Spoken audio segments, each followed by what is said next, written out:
A warm welcome to the channel, and yes, I know I need a haircut. I'll possibly get one next week or the week after that, which may be like 2024. Another failed project by the Belt and Road Initiative in China, a Chinese-built dam in Ecuador. This dam, you can see in the picture here, basically cost about $2 billion to make. Ecuador has a loan from China of 19.2 billion at a 7% interest rate. How do you think Ecuador, a very poor country, can actually afford this? Well, they are just getting, or China is getting, oil from them to basically repay the loan, again at a very high 7% interest rate, compared to, let's say, America or Europe. When they do loan money, the interest rate is 0.88 or like 1%. So there's a big difference. So with this, we discovered that for the year 2022, by July, which is the most recent data we have, there are 17,499 cracks. Mechanical engineer who worked as a consultant during the project's construction and objected to the building of the power plant. Now, you may think this is baloney, but I can read it from here. Over the years, China has provided 19 billion American dollars in the form of loans to Ecuador for the construction of bridges, highways, irrigation, schools, health clinics, and a half a dozen dams, as well as the Coca Codo Sinclair Dam. According to the article in the New York Times, Ecuador repays its debt by China by providing oil at a discount. By 2018, this meant that China kept 80% of the oil produced in Ecuador. Wow. The loan from China's Export-Import Bank for the Coca Codo Sinclair amounts to 1.7 billion, with an interest rate of 77% over 15 years, which is 125 million years in interest alone. That's fantastic. Wow. I'm definitely going to go to China and get a loan. It's just so cheap. But when this article came out, the Chinese media, the Chinese state media, did this exclusive. Foreign media gives one-sided story after cracks found in China-built hydropower, Chinese embassy in Ecuador said. Cracks found in the China-built hydropower plant in Ecuador will not affect its operation and safety. 17,000 cracks, okay?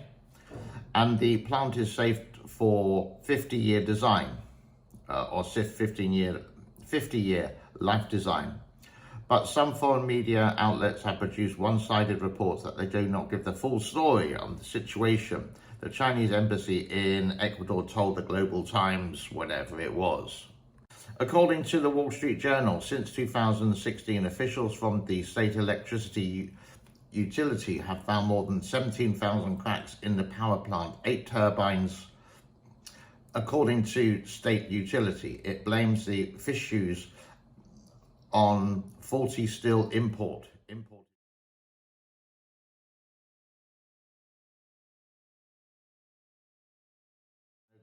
No cracks are acceptable. Yeah, I absolutely agree. I think most of us would agree. And they could result in the equipment losing its structural integrity, causing to collapse. Now, the dam is still there. It's still operational. I don't know how much electricity it provides, but what's happening with it, the dam is there, but 17,000 cracks now with the 3 gorges. When it was completed way back in 2006, it had 81. This is 17,000. Whoa. And it wasn't completed. In other words, downstream of the dam, there have been landslides, there have been dangers around, especially when you get to the flood season. So, is this on the list of dams made in China, or the steel made in China, possibly the concrete, low quality, shipping it over to Ecuador, grabbing $125 million per year for 15 years for shoddy construction? I don't know. Conclusion, this is another scam from the Belt and Road Initiative. In other words, grabbing money, grabbing oil, 80% of the oil in Ecuador for a minimal amount of, well, the total of $19 billion. Now, short term, even mid-term, that's a lot of money in a developing country. But long term, wow, it's just like, it's land grabbing. It's the debt trap diplomacy that you find in China. And of course, you will find lots of the Western people who do live in China will deny this, or just, if you mention it, they will just skip it, and they can't really talk about it, because if they do, their visa would be revoked and bam, they have to leave China.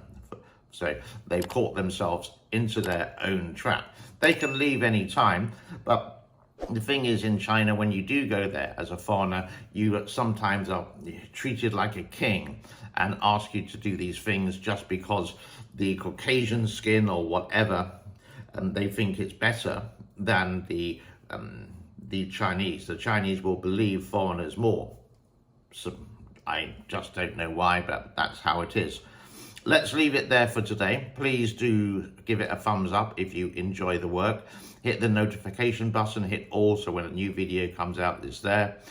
Subscribe, please resubscribe. And if you want to financially support my work, all the links are in the description below. Have a stress-free, crack-free day. My name is James. This is the James N. Cooper Show. Bye-bye for now.